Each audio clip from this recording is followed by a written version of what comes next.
Hello everybody, my name is Anne Russell and I'm from the Russell Family Fetal Alcohol Disorders Association. The RFFADA is a national not-for-profit health foundation or health charity rather that supports people living with FASD or families living with FASD.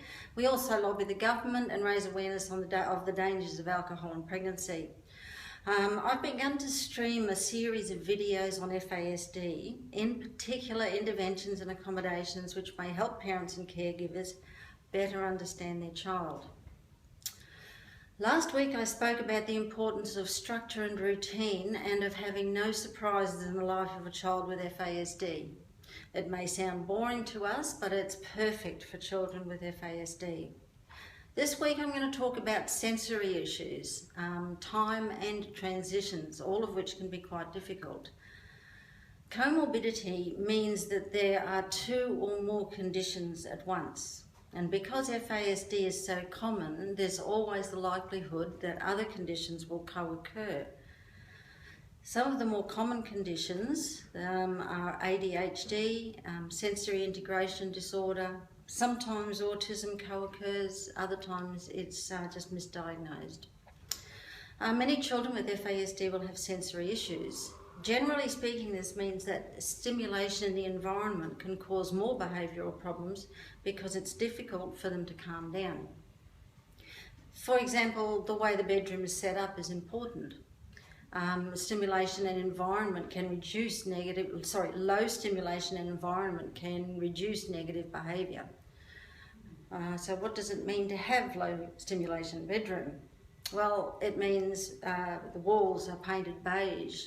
There's no posters or paintings or anything on the walls. There's no toys lying around the bedroom. Anything that gets used regularly is covered over with a sheet. The sheets are pastel or white, and basically it's just a place where a child with FASD can go to calm down, where there's no input coming at him. You can also use a weighted blanket if it helps. They're available online. It also helps if the rest of the house has the same type of low sensory design.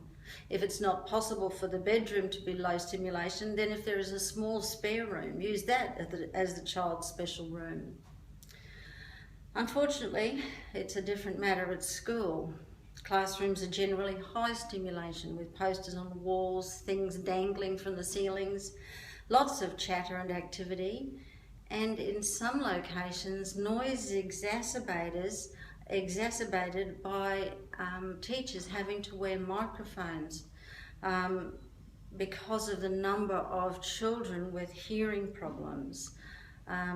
So the teacher wears the microphone around her neck, and there are speakers in each room, each corner of the room rather. I've been in one of those classrooms and I don't know how anybody could possibly concentrate and learn anything in that sort of environment. In the higher grades, there's the child has to go to a different room. In most high schools anyway, the child has to go to a different room for a different subject with a different teacher every hour. And we know that transitions are difficult. I mean, that child is going, or a child in high school is having maybe 4 or 5 transitions in a day. And it can, I suppose, get easier if the child is used to that and knows what's going to happen next, because the big issue is what they don't know what's going to happen next. So I suppose with a regular schedule, they know that they're going to be in such and such a classroom doing such and such a subject with such and such a teacher at 1 o'clock, the same thing at 2 o'clock, 3 o'clock. The problem is if there is a teacher away sick and somebody else takes their place. sometimes people overseas, and we've found that having a little ball, a little stress ball, can help the child concentrate. You've got to talk to the teacher about that, because it can be that the teacher will take the ball away because they feel that they're not concentrating, when in fact a child with FASD may need to have that outlet, that opportunity for stimulation to be able to concentrate better. So have a talk to, if you think that your child might do better with a little ball, a little stress ball, or some sort of little something that they can fiddle with. In fact, I used to fiddle with blue tack, you know, just a card of blue tack, just mess around with it when I was trying to think. That can work. In the next intervention or accommodation is to manage transitions. If they're going to have transitions, then we need to manage them the best we possibly can. Moving from one task to another can be difficult for a child with FASD. For example, my boys, when they were young, they used to play with Lego, and they'd sit on the ground in amongst the largest Lego collection I've ever seen and play for hours. Instead of incrementally advising them as bedtime approached, I would sort of tell them, you know, they knew that their bedtime was 8 o'clock. And so I just made the assumption that when 8 o'clock came, I would just say, okay, it's 8 o'clock, off to bed. Well, of course, that didn't really happen very well. What they would do, they would say, you know, 5 more minutes, 5 more minutes, 10 more minutes, and it just got out of hand. So first I got angry, then I extended their bedtime because it was just a fight every night, so it was just easier to let them continue to play. And I think at one time or another I did try a similar transition method, but I wasn't consistent. I may have heard about it somewhere and said, okay, it's 15 minutes, it's 10 minutes, it's 5 minutes, now it's 8 o'clock, you've got to go. Still didn't work, tried it once, it failed, so I didn't try it again. However, the thing with these kids is consistency, and perhaps if I'd done it for a couple of weeks before I threw it in the bin, then it perhaps could have worked. If I'd combined the routine and structure with the transitioning and a different way of expressing the movement of time, I might have had some success. Time is an abstract concept, and time is something that our kids struggle with. The passing of time during a car ride, what I used to do, I got this right, by the way, I used to put my fingers and my hands up to describe the length of time that a car ride might take. For example, that would be a short car ride, that would be a big car ride. And as we got closer to the destination, it would reduce like this, and they would understand that, you know, very shortly we're going to arrive at our destination.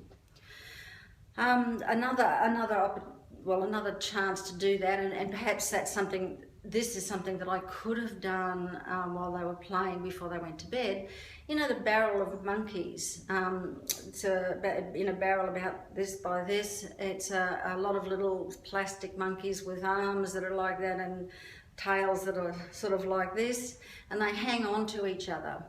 Now, if you put 4 of those little monkeys in a row, that might indicate 20 minutes. So what does that mean? Every 5 minutes, 4, 5 is 20. Every 5 minutes you would take one of those little monkeys off, and they would see that there's 3 of those little monkeys left. You'd take another off, and there's 2 little monkeys left, and they know that it's getting closer.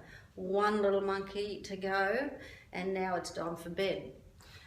So there are all sorts of ways that we can make time visual, and that's the key. Is they're very visual kids. They need that visual stimulation, they need that visual input. And time, if we say, okay, it's 20 minutes to go, then that is a very abstract concept for them. Whereas these little monkeys dangling on a piece of wire or a piece of string are very visual. Not every one of these strategies will work with every child, but it's definitely worth a try. Additionally, you'll have to be consistent. There's no point in doing it one night like I did and finding that it doesn't work. Use this method for at least a couple of weeks and then before you try something different. And next week we'll talk about communication. If you or your organisation would like professional up-to-date training on FASD, please let me know. My email address is elizabeth@rffada, and my telephone number is 0412 550 540. And don't forget to push the button at the top of this, at the top of your phone to subscribe to this channel. Thank you very much.